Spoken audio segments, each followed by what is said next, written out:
5.3 का तीसरा का चौथा क्वेश्चन है। इस क्वेश्चन में क्या क्या दिया है और क्या क्या नहीं दिया है, सबसे पहले हम ये देखेंगे। इस क्वेश्चन में दिया है A3 बराबर 50। A3 बराबर कितना दिया है? A3 बराबर 50। A3 का मतलब क्या हुआ? A प्लस 2D बराबर 50। समीकरण फर्स्ट। उसके बाद बोला है S कितना है? S 10 बराबर 125। S 10 बराबर 125। SN का फॉर्मूला बताइए तो कोई आदमी क्या होता है? n/2 जान रहे हैं? जान रहे हैं कि नहीं? जान रहा।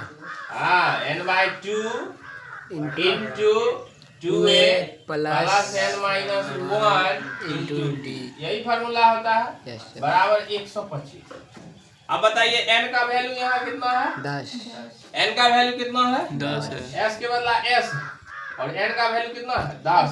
10 दीजिए, n के जगह पर बाई 2 कीजिए, इंटू 2 कीजिए। a का वैल्यू मालूम नहीं है, a का वैल्यू मालूम नहीं है तो a के बदला a दीजिए प्लस n-1, n के बदला क्या दीजिएगा? d का बदला क्या दीजिएगा? कुछ नहीं दीजिएगा। d का मान मालूम है? नहीं। क्वेश्चन में बोला है d का मान और किसका? हाँ, A10 मतलब d बराबर वाट और A10 बराबर वाट। इस दोनों का मान निकालना है। इस दोनों का मान निकालने के लिए हमको d और a दोनों का मान मालूम होना चाहिए, तभी वो दोनों का मान मालूम होगा। 125 पहले से दे रखा है, कीजिए। 10 में 2 से भाग दीजिएगा, भागफल कितना? 5 इंटू 2a प्लस 9d, ठीक है। अब बराबर कितना? 125। ये 5 से गुना होगा तो सिर्फ इसी का नहीं होगा, दोनों का होगा। ब्रैकेट के अंदर में दोनों अंक का हो गुना, ठीक है। 5 दूना 10a 45d, कितना होगा?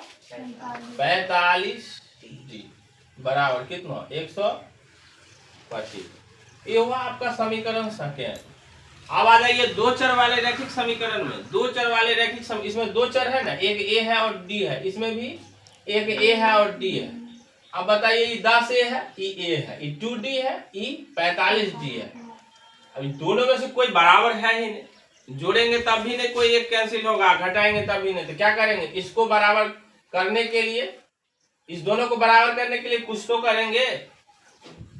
इस समीकरण क्या कीजिएगा? दोनों बराबर हो जाएगा। कोई एक चर को बराबर करना है। उसको 10 से गुणा करिए। नहीं 10 से, हाँ 10 से हो जाएगा। समीकरण 1 गुने 10 माइनस 2 से, ई कंडीशन होगा, ठीक है। अब समीकरण 1 को 10 से गुना करेंगे तो क्या होगा? 10 बोलिए तो आप। 10a होगा। क्या होगा? और कुछ होगा? 20d होगा। और कुछ होगा? 150। 15 को 10 से मल्टीप्लीकेशन कितना? 150। और समीकरण 2 में तो कुछ करना ही नहीं है, जैसे दिया है वैसे लिख दीजिए। 10a प्लस 45d बराबर 100।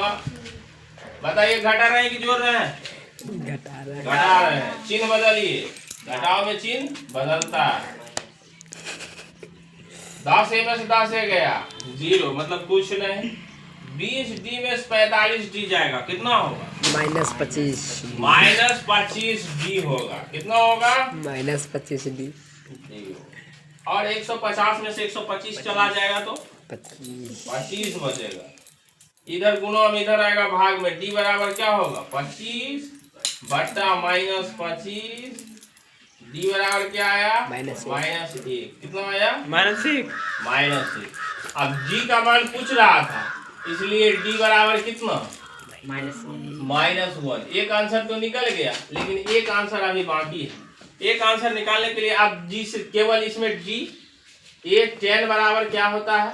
a प्लस 9d होता है। तो हमको a का वैल्यू तो नहीं मालूम है, a का वैल्यू निकालेंगे। a का वैल्यू कैसे निकलेगा? d का मान समीकरण 1 में रखिएगा तो a का मान निकल जाएगा। d का वैल्यू यहाँ d रखिएगा -1 तो ये -2 होगा, इधर से इधर आएगा, -2 बायां से दायां आएगा, +2 होगा, 15 2 कितना होगा 17 होगा, कितना होगा ए का मान कितना आ गया 17। तो ए की जगह आप 17 लिखिएगा +9 गुने डी का मान कितने लिखिएगा -17 प्लस इंटू माइनस -9, 17 में से 9 गया कितना 8, एक 10 आपको आ गया 8। इस तरह का वीडियो देखने के लिए मेरे channel Krishna study centre Samastipur को सब्सक्राइब करें ताकि 100 समय इस तरह का वीडियो आपको मिलता रहे।